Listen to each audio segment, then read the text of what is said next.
Hello, everybody, and happy list video today. I'm Justin. That's Travis. We're both wearing kind of greeny shirts, and Bryn. Yeah. Bryn's not here, but no. Bryn normally doesn't sit there, so I don't know why I pointed there. That's Travis. Oh, it's the empty space. Yeah. Today, for this list video, we have a nice simple one. Challenge modes and stipulations to try out. So let's say you've been playing a lot of Arkham Horror. And you're like, I mean, this is like the worst time to release this video because Scarlet Keys came out and we like literally have new cards to play with. Yeah, but we've really struggled to come up with a two-person list video. It was hard. But let's just pretend that it's March 2023. The comet hit Earth and you're stuck inside and you're wondering, what should I do? I've been playing a lot of Arkham. Just go back in time. Okay, imagine it was... Okay, it's March 2021. You can't leave your house. No new Arkham content has been released. It's all delayed. What should I do? I'm kind of getting sick of this. You know what we do on this channel? We play with dumb rules to provide us some more excitement. And this is something that I actually think is one of the most engaging parts about this game. Because I like to win, but I also like to not win easily. Like, you know, I like to, like... after a challenge, like with some nice stipulations that make it very difficult, walk away with a win and be like, damn, I'm pretty good, right? Yeah, feels better. And then it's also fun when you're playing with friends or if you're playing by yourself to just provide some diversity to your deck building and all that. So we have a bunch of options here to try out. And spoiler alert, we've tried out all of them. So they have, for the most part, a PBG stamp of guarantee, apart from like one of them that we we're kind of like this. Yeah. So we're gonna start here with build themed investigator decks. Yeah, this one could be like anything from only including police related things in your Roland deck or your Tommy Muldoon deck to like having like a story between your three investigators. Yeah.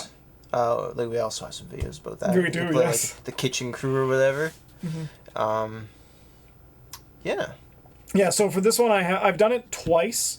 I built a Mulder and Scully from X-Files with Roland and Trish. That was fun. The decks suck. It was like, it's great.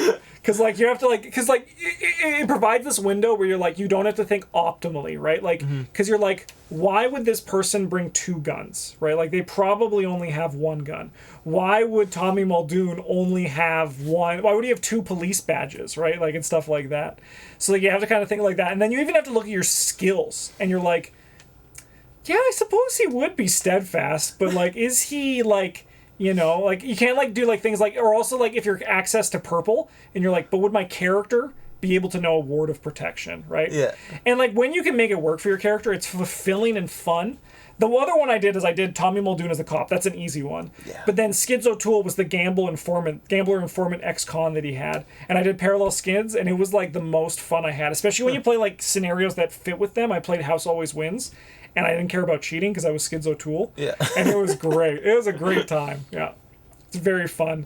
And I think if you build with those restrictions in your mind, they become more fun. Even though I saw Travis when he was like, one gun? Like, I'm like... I realized after you meant like one of each. Yes. And not like one gun totally in your deck. I was no. You can have like, yeah. You'll just lose. But like, that's when you have like the one gun and then like a blackjack. You know, like you just try to like really embrace it. Yeah. Yeah. Okay. Yeah. Next one we got here. This one's another favorite. Unfortunately, it's become a lot easier as the card pool gets bigger, but it's play with a monoed color team. Yeah. So our first one was kind of like a joke. It's like, what if we played all Guardians? Yeah. Right. We just like face planted. Because we had Carolyn, I was Leo. Yeah. And who was Bryn Mark? Maybe? Probably, yeah. And then like we did it now. We've now done it through all of the colors, which has been a blast. But they got easier as we went. Yes. Yeah, I mean, we did also end with Survivor, which is like the easiest class to go through. Yeah, but we also had like the most cards. Yeah. The card pools get bigger and bigger, so I think this one actually would work well. I think the first time you do it, definitely just like do it with your full collection. But I think that in the future, this with a limited card pool will bring back that same anxiety of walking across the Essex County Express and falling off because you have 1 foot. Yeah. But this one's very easy to do and I think very fun. And it's especially exciting when you find just the archetypes in that color that you didn't really know existed. Yeah. All right. Oh, build decks for each other in secret. Yeah. We've done this 3 times now. It's a gift exchange, I think. So. Yeah. You call them white elephant. White elephant, yeah. we build decks for each other, and then we upgrade those decks for some other people. This is really fun because you see other people, you force other people to play how you want to play, and that's fun to watch. Yeah. Yeah, no, we've had a great time every time we've done this. Yeah, this is. I think we're actually probably due for another one. It's almost Christmas. Yeah, we'll probably do it after Scarlet Keys. Yeah, it's really good when you like don't like you obviously like still play to win, right? Like as if you were playing the deck. Oh yeah, you're not just like you don't want to build a pile of garbage. It's not fun. Yeah. You just want you force them out of their comfort zone. Yeah. Some of your teams like I only play Guardians. You're like, oh yeah, here's a rogue buddy. Yeah. No, exactly. Like I think you're gonna get some clues. Our first one, I think I built Ashcan for Bryn. You built Safina for me, but I forget what Bryn built for you. Was that the Mark one? Maybe. It's always just Mark. Oh, Mark with the grenades. Yeah, it was Mark with the grenades. Yeah. We did another one where you. I built you Tony. He built me Stella, and you built him Luke. Yeah. Oh, Luke was like so not Bryn. He absolutely hated it. But like that's what's really fun though is that like it's you get to see other people play. You get to try new things. Like I would never have like probably played. I think I've only played Safina that one time, and I had a good time with it. And then Travis also like the person knows what kind of like style you want. So even if you're building in your own style, you'll also be like this person's going to enjoy. They'll this. enjoy this card or whatever. Yeah. Yeah. Sick. All right, next one we got here. Build with one collection. Yeah, for a lot of you are probably already doing this. Yeah. But other people might have, especially if you play primarily online, where everyone just has access to all the cards. Oh, that's a good point. It'd be fun to just limit yourself to one collection, which is how we started playing. Before I used to buy all the cards and we'd play with them, but eventually Brent and Justin got their own collections, and now we show up. If we played an all Mystic run, we just roll up with 6 copies of Promised Power. Yeah. This is something that we have done twice now. I think we did Dream Eaters. Yeah, and then we just finished Dark Matter. Yeah. And it's a lot easier, like, when you have a full... Like, with the card pool it is now. But it's mostly just to not, like, to put limitations on, right? Like, it's like an easy limitation. Yeah, but also... constraints breed creativity. It also provides discussion in the group. Our strongest playthrough I think we've ever done was that Dream Eater run when we all talked through our decks. And we had, like, a specific plan. Yeah. And, like... It allows you to, rather than just everyone showing up with a deck or like sharing an Arkham DB deck list, to actually just like you can build your decks together, which is really fun. Yeah. Yep. Yeah. Brent and I have gone even deeper on this, where we did monocolored same collection. Yep. We did Roland Banks and Joe Diamond, and we could not split. So we wanted to just do same color pairs and with one collection. We got the piss beaten out of us. But, like, it's fun to lose sometimes and try to win with a ridiculous challenge like that. So, with any of these, always go deeper. Like, always just see what else you can dig away. Everyone builds the same Investigator, otherwise known as Mecha Roland. Yeah, this one requires a larger collection, probably. Or digital, yeah. Or digital, yeah. It is a little bit difficult to keep track of who's who. But it's very fun, especially for, like, standalone scenarios. Because we just all built Roland, we all built our own way. Justin showed up with an asset-based deck. No, yours was event-based, right? No, mine was I swinged a hammer. Oh, yeah. And then... Bryn, you were I had a practice makes perfect deck to support one. Yeah, and then Bryn... I think Bryn just had a lot of assets, too, yeah. But, like, with that one, we went even deeper, where we had, like, a set, like, 8 cards you had to include. Yeah. And, like, it was Safeguard... let me handle this, and like Stand Together is probably one of them. Stand Together. I think Guidance was one. Did we play Teamwork? I think so. No, I don't think Teamwork was actually part of it. It was like I don't remember what the 8th one was. It was a while ago. Yeah, but it was a lot of fun. Yeah, it's one of my favorite videos. There's a lot of laughing in that video. And we've also done it with Lola, kind of as a joke. Yeah, that was a nightmare. But it's kind of just like. Break the rules, right? Like, that's kind of like what it comes down to, right? Like, you don't need to, like, you can just have some fun with it occasionally if you're just, like, bored and you're like, let's do something stupid. Like, I'd love to see, like, an all Amanda Sharp team, see how quick you can just destroy the game, right? That could be fun. Honestly, also all Charlie Kane could be really interesting too. All Mandy's. How long can each scenario take? Or just like you search. Okay. Oh my god. Okay, so I search. You give me an extra card. Bryn gives me +3. Or just every card. You just get 3 cards. That seems kind of fun. That seems pretty good. It's broken, but that's what makes it exciting. Yeah. Build with a limited card pool. So this, as Travis was saying, actually I got floored by this one too. I was like, wait a minute, this is what all of these are.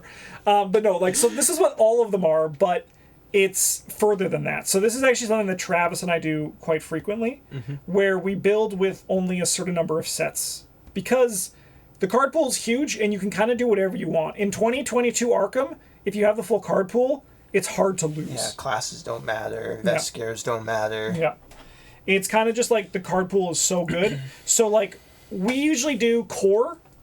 The basic one is core, 1 additional one, and then the cycle your investigator came from. That's usually like kind of what we start with the base, and then maybe starter decks. We had like ones. You got to pick one starter deck. Yeah, have cards from as well, I think. And you can go even further with this. And I think this is actually a very fun way to play and a cool way to kind of discover things about your collection. Because I remember we did the Cursed Amanda and Daniela. It's on the Patreon for people who want to watch it, which is a great time. You can see Travis like never end on a Light in the Fog, which was super cool. But you discover things about your class and your character that you otherwise wouldn't, because you kind of just gravitate towards the good stuff. Yeah. Or like the... It's especially interesting if you're like us and you've been playing as the sets came out. So you can take one of the layer investigators like Amanda from Innsmouth Conspiracy or one of the guys from Edge of the Earth or whatever, and you can see like how they were sort of intended to be played by the designers. Yeah. With the cards in their cycle, instead of like, sit down to build a purple investigator. You're like, oh, I got my promised power, my deny existence, my ward of protection, my arcane researches, and yeah. After our previous discussion from the video that's going to be coming up in a few weeks, this would be fun to do with Father Mateo, so I can actually get some perspective on if I was actually talking out of my ass there, or if there was any truth to it, because that would be cool to see. All right, play draft or sealed. Asterisks if you hate yourself. Yeah, I think that the couple times we played draft online were some of the least amount of fun I've had playing Arkham. So we did have that one Forgotten Age run that went like very well. That we won. Yeah, like looking back, like I enjoyed it, but in the moment it was just awful. Yeah, I think it also doesn't help that it's done. We did it digitally. I'm curious to see how it would work if we did it in person, because it's like, a bit more fun. Draft sucks. I have a new draft that I did recently where I changed the upgrading. I love where we are in the video. You should do this, but it sucks. It does. It's like and it's going to lead into Sealed, because I actually think Sealed is a very fun way to play Arkham. There's a drafting client, but I think it's not great. I think it does its job okay, right? Like it functions well as a website. But I think when it comes to draft, you have to put some house rules in. So like, for example, when I draft now, I remove 1 card from the pool completely. So you never see like that dud again. And then like you can not spend experience. You can just like be like, I'm going to not buy something. I don't have to roll through M cards. I have to pick some shit card to add to my deck. Yeah, basically you can just spend an experience to be like, I'm not taking any of these. No, thank you. No, thank you. However, Sealed, I think, is a very fun way to play Arkham. So with Sealed, what I've done is I think it was 50 cards of level 0. So it's hard to do in paper. And I would love if there was a website that helped you do this. I did it on Tabletop Simulator, where it worked very well. You put all of your cards of your Investigator's pool together and double it. Then I revealed 60 cards from that, and that was my level 0 pool. I did the same with the upgrades, and then I took 40 cards of that. So you get like 100 cards to work with. And it's like a big pool of cards. But it allows you to... It's basically playing like with a limited collection, but just a limited pool of cards, which is, it's a limited format. But it allowed you to actually build a plan and like take advantage of it. And then when you're like, Poggy, I got 2 deductions. This is great. And it's less like one of those things where it's not like you're wasting your time upgrading like draft feels.